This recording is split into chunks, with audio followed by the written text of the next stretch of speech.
On a parlé des stages que vous proposez, vous, ISEC, aux étudiants, membres ou pas de votre association, pour l'étranger. Mais il y a aussi le volet, disons, national. Alors, Hossein. Donc, bien évidemment, comme Aïcha vous a parlé du volet partir vers l'étranger, Mhm. on fait de même, on crée des opportunités ici en Tunisie. Et ces opportunités sont créées là, à l'aide de notre écosystème, puisque ISEC elle a deux produits qui englobent le volontariat et le domaine professionnel. Et donc, dans notre écosystème, on signe des partenariats pour créer des opportunités pour les stagiaires qui veulent partir en stage professionnel en Tunisie et notamment avec des startups ou des compagnies. Et c'est donc, merci pour la transition, Hossein. C'est une transition qui nous vient donc du fondateur et directeur de la start-up tunisienne dont on va parler ce soir, Monsieur Amin Chouaib. Merci d'avoir accepté l'invitation de RTCI. Merci pour votre invitation. Bonsoir à tous les auditeurs et auditrices. Vous faites partie de ce réseau, donc vous acceptez les stages, les stagiaires d'ISEC au sein de votre start-up et donc vous vous spécialisez dans l'internet des objets. Alors il y a certains auditeurs qui ne comprennent pas ce qu'est l'internet des objets. Ils ont raison, hein, c'est quelque chose d'assez récent. Alors pouvez-vous présenter un peu ce domaine? L'Internet des objets, c'est la capacité de connecter tous les objets du quotidien à Internet. Donc aujourd'hui, récolter de l'information et des données des objets du quotidien, que ce soit votre smartphone, votre télévision, votre thermostat, votre caméra. Mhm. Et comme ça, il y a une centaine d'objets connectables aujourd'hui.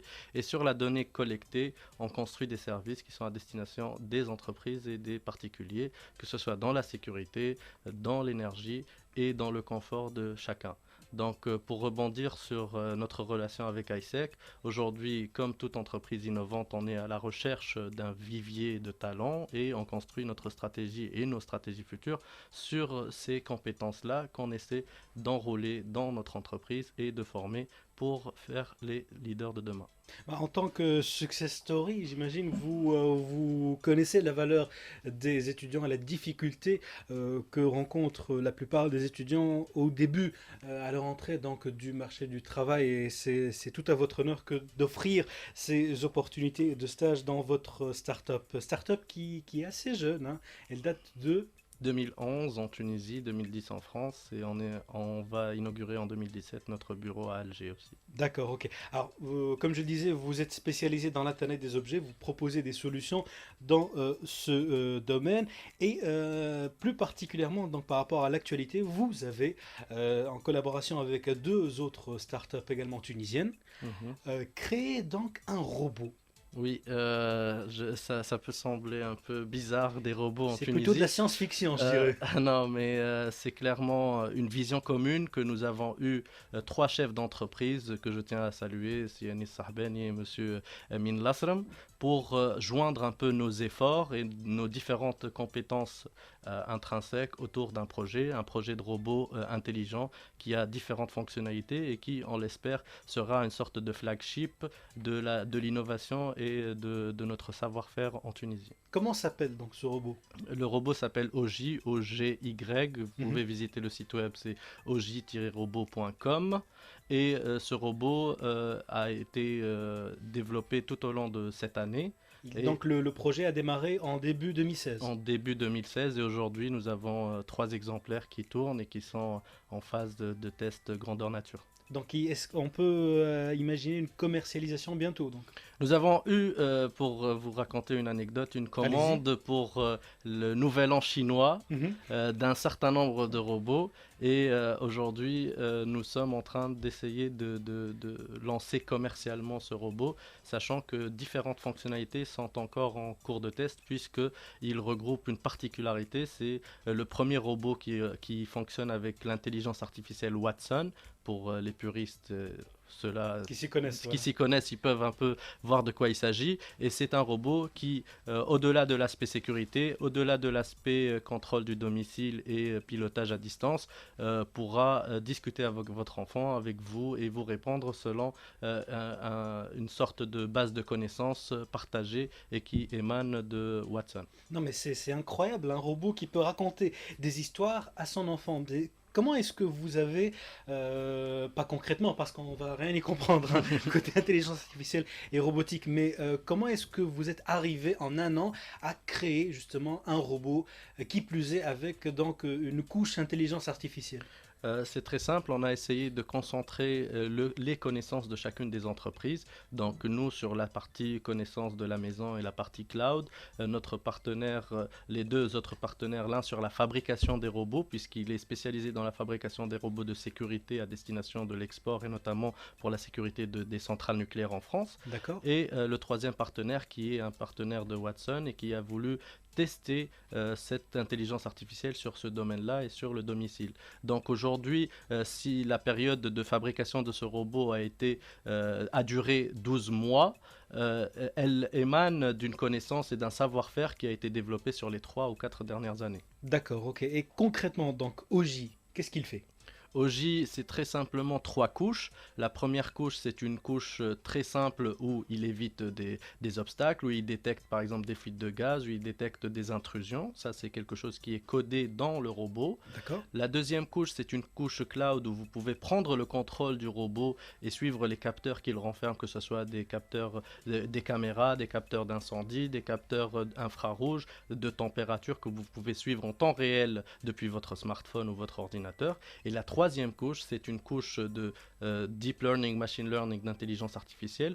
Et c'est toutes les datas en fait des robots est collectée, elle est analysée et derrière le robot peut répondre par de la voix ou par des actions à certains triggers ou certains indicateurs qu'on lui indique à l'avance. Donc concrètement, si je suis, voilà, je sors de la maison, plutôt je sors du boulot, voilà, il fait très chaud et je demande donc, j'envoie un message à Oji ou voilà, Oji pour lui dire, voilà, allume la clim, je rentre. C'est quelque chose qu'on avait déjà développé pour notre Smart Home solution, Mhm. qui est aujourd'hui commercialisée par certains opérateurs et que renferme aussi Oji. Mais au-delà de ça, l'aspect le plus pertinent et l'aspect wow effect, Ouais, il y a déjà beaucoup de voix. Ouais.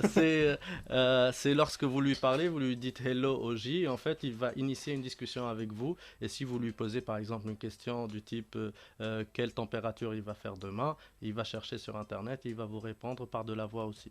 Donc si je lui dis comment ça va, il va me répondre bien ou Oui, ça c'est des codes très faciles, il va vous dire ça c'est le basique. ça c'est du basique. Mais après, si vous lui demandez par exemple quelle météo il va faire demain, quel match de foot serait intéressant à regarder, il va essayer de chercher dans sa base de connaissances sur Internet et vous répondre par de la voix.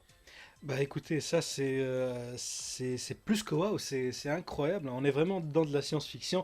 L'intelligence artificielle comme concept, ça vous fait pas peur? Non, je pense que c'est au contraire, c'est une opportunité aujourd'hui pour faciliter la vie des gens et pour apporter différentes réponses à des problématiques que les gens n'arrivent plus à percevoir par eux-mêmes. Je peux vous donner différents exemples, comme par exemple, aujourd'hui, on est capable de prédire ce que vous allez consommer demain avant que vous le sachiez vous-même. Et ça, Concrètement. concrètement, oui, on est capable de le savoir parce que, en fait, les humains ont tendance à répéter les mêmes décisions ou Plus les que mêmes tendance, prises de hein. décision. Oui. Et donc, il y a des variables discrètes que vous n'arrivez pas à percevoir par vous-même, mais que le système, avec différents algorithmes aujourd'hui très élaborés, peuvent percevoir. Bah écoutez, ça fait très peur.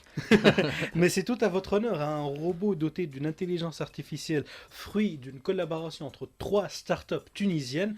J'imagine que c'est une première. Je pense, mais aujourd'hui, on n'est pas dans la recherche de la primauté, mais au contraire dans la recherche de l'innovation et de montrer qu'aujourd'hui, nos jeunes et nos talents sont capables de porter un message positif dans ce pays et de concurrencer des expériences à l'international, qu'on n'est pas si déconnecté de cela. Aujourd'hui, dans le concept de leapfrog, on est capable à travers de la technologie de rattraper notre retard et d'être avant-gardiste sur certaines niches. Bah écoutez, oui, et c'est un message empli d'espoir que vous nous donnez là ce soir sur RTC. Et en tant que fondateur et directeur de votre start-up, et vous êtes véritablement une success story, quel conseil vous donnez généralement aux jeunes ou aux stagiaires qui viennent, par exemple d'ISEC, et qui viennent faire des stages chez vous? Quel conseil vous leur donnez?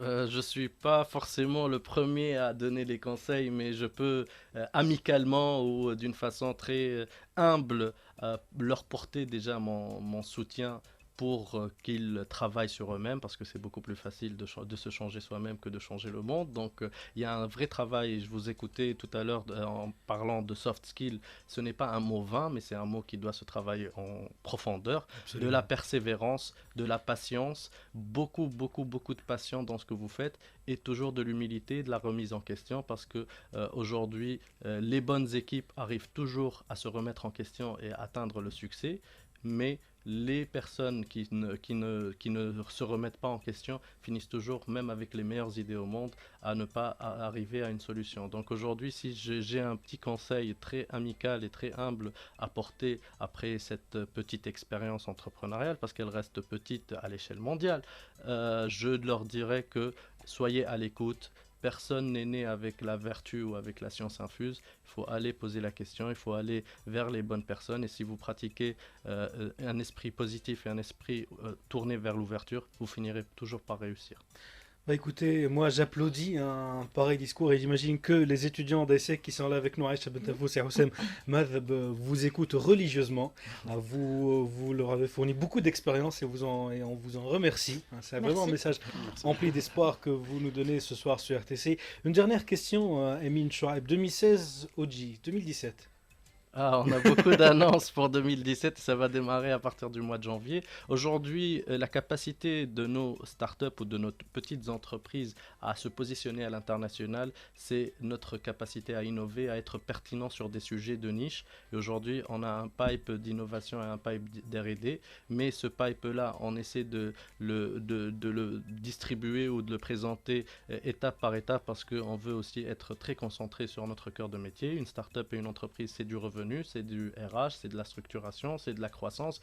Et donc aujourd'hui, il ne suffit pas d'annoncer des innovations ou de montrer qu'on sait faire, mais aussi il faut les apporter au marché et arriver à en générer du revenu. Donc nous avons des innovations certes, et vous allez en avoir plusieurs qui vont sortir sur le marché, que ce soit avec des opérateurs en Tunisie, que ce soit aujourd'hui avec un opérateur aux Maldives, avec un opérateur au Maroc et avec un opérateur en Algérie, mais aussi à chaque annonce et à chaque sortie de produit, il y a toujours une innovation et vous allez avoir bientôt de très très belles surprises, parce que j'en ris déjà, parce que moi-même à chaque fois où on me présente des concepts auxquels on a réfléchi en interne, je suis ébloui par le talent et le caractère innovant et créatif de nos jeunes ingénieurs. Suspense, suspense. Amin Chouaib, en tout cas, vous êtes optimiste pour l'année 2017 et ça fait plaisir à entendre. Merci beaucoup d'avoir été parmi nous. Je rappelle donc votre robot, fruit de la collaboration entre 3 startups tunisiennes, notamment la vôtre. Oji, c'est véritablement un petit bijou de technologie. J'espère qu'on le retrouvera donc bientôt, qu'on pourra donc l'acquérir. Est-ce qu'il a un prix déjà? Il a une estimation de prix aujourd'hui. Vous en riez, Il d'accord. sera moins cher qu'un iPhone. Voilà, ça c'est déjà un repère, c'est bien. Merci beaucoup.